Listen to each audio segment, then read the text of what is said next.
Hey everybody, welcome back to my channel, Tactical Tom. I got two lower receivers here. Both of them have FRT triggers in them. The bottom one right here has a rare breed trigger. Top one's gonna have a Supersafety. I like both of them. Now, you know, rare breed triggers are, FRTs are out there, everyone's making them, and just want to show you how they work the same, but they work a little differently, if that makes sense.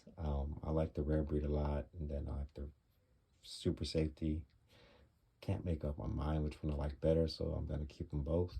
That's why I have a bunch of lowers, just because I like triggers. I have a geissele in my other lower, and it's not too crazy, so I only have 3 lower receivers. But yeah, I have my SD3G geissele. It's just reliable, never gonna malfunction. I love that trigger, flat trigger. It's beautiful, feels great. It's gonna be in my BCM lower. My Daniel Defense 10.3 in there. That AR is just set up. I love the way it is. These I'll mess around and rotate around with them. But I have a little 8-inch 300 blackout build I did. This was on, I had 8-inch Aero Precision barrel on sale Black Friday for like $108. I couldn't pass that up. And then Daniel Defense website, they sell these upper receivers. They're stripped. They're like $150 for upper receiver. They say stripped, but it comes already with your forward assist and dust cover. So it's they just got me a little cheap handguard, Atlas handguard, Aero Atlas. And my Surefire light, my silencerco 3-prong, Magpul backup sights, hollow sun. And you know, I just had a little offset. I just decided to put a little truglo micro laser on there, and those work good. Like these, it's a lot brighter than it looks on camera for some reason. But yeah, so I just stuck that on this one with the Supersafety. I'll go back and forth and just put different ones on there. But back to the the way the FRTs work. This is the rare breed. The hammer's already back, so if I pull the trigger, nothing's gonna happen. When the bolt carrier goes back and forth, it's gonna hit this little. This is a drop-in trigger too, guys. Also, the price difference. You cannot buy a rare breed trigger online right now from the website. So if you see one, you're probably gonna get a scam website. Don't fall for it. It sucks when you lose your money. So just buy one from somebody in person, or you know, some kind of group website, whatever. Your Supersafety, you can get these online. A lot of places sell them. They're most likely going to come with the machine trigger and the safety, and then the little D10 pin that you need machined also. Just put your own springs and hammer in there, and then you're good to go. They're about 110 bucks compared to when the rare breed was selling. There was 400. And I like the Supersafety because you can go to, I believe it's in safety right now. Yeah, you can pull and take safety, put that in the middle, and I'm on the FRT all the way over in that semi. We'll go to FRT mode so I can show you in a second how that works. But with the rare breed, when it's safe there now, let's put that into fire. When I pull the trigger, nothing happens. So bolt carrier goes back and forth, hits this little locking bar, auto sear, whatever you call it, and then it's going to cause my hammer to fire when everything's in battery.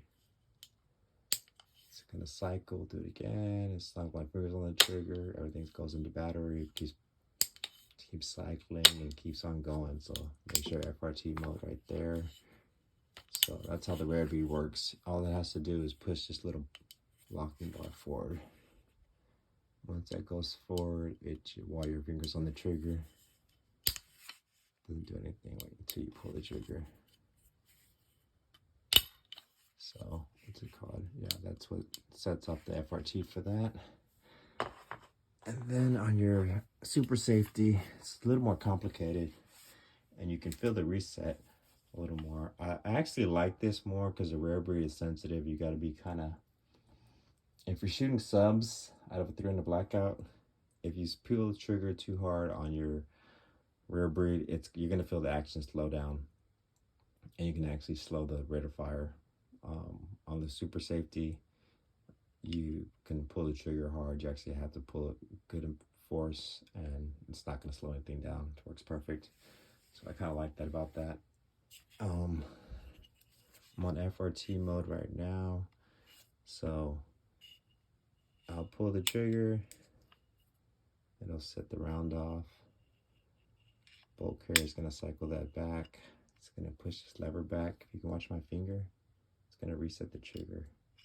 You're gonna see it go forward just a little bit. And then when the bolt carrier comes back forward, it's gonna hit this. And it's gonna cause a little more force you need to put into this one. It's going to set that trigger off. And same thing. Hammer goes back. Locking bar, whatever you want to call this, goes back. Resets the trigger. And when it goes forward, it hits it off again when everything's in battery. That's your FRT mode. Click it over. Now I'm in semi mode. Pull the trigger. Hammer goes back. This does absolutely nothing in semi. Put it back into FRT mode. And then you see when I push this back, the hammer went up and the trigger's reset. Goes forward. And it takes more force with the bolt carrier but to hit this to set it off. And then everything works fine. Then all the way over and I'm in safety, guys. Nothing happens at all. So super safety back to semi. And yeah, that's just different ways that these FRTs work. So once you get them set up, they work great. I put spring crow, the red and white, kind of like I think it's extra power and hand spring. It's a red and white spring for the M4 carbine, whatever it says on there. So I have those and an H3 buffer, an Aero Precision 5.6 ounce H3 buffer. Those worked. It's like the magic to work. If you guys have trouble getting light primer strikes or any kind of trouble with your FRTs, either the geissele braided spring, buffer spring, they're like $30, or you get you a Spring Co. red and white.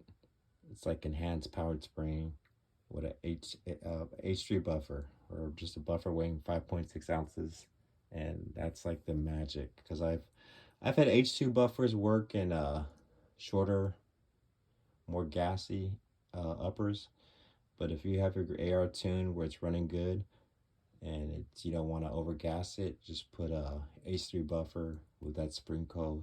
enhanced spring or geissele H3 spring, and that's going to make your FRT run perfect. So anybody who gets a FRT and you can't get it to run, just like I said, 5.6 ounce buffer, get a digital scale, just get the Aero H3 buffers, like $40, primary arms.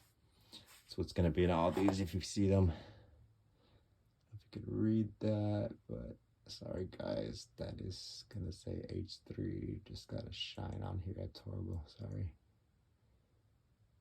Let's see if I can get in there. But yeah, anyway, that's what I'm running on my FRTs, and it works perfect. But anyway, guys, thanks for watching the video.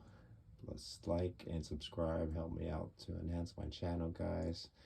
And I'll be out there shooting now. The weather's nice here in Texas, so I'll be out there with the suppressor, and I'll go ahead and take both these FRTs and my geissele lower and just waste a bunch of money on ammo.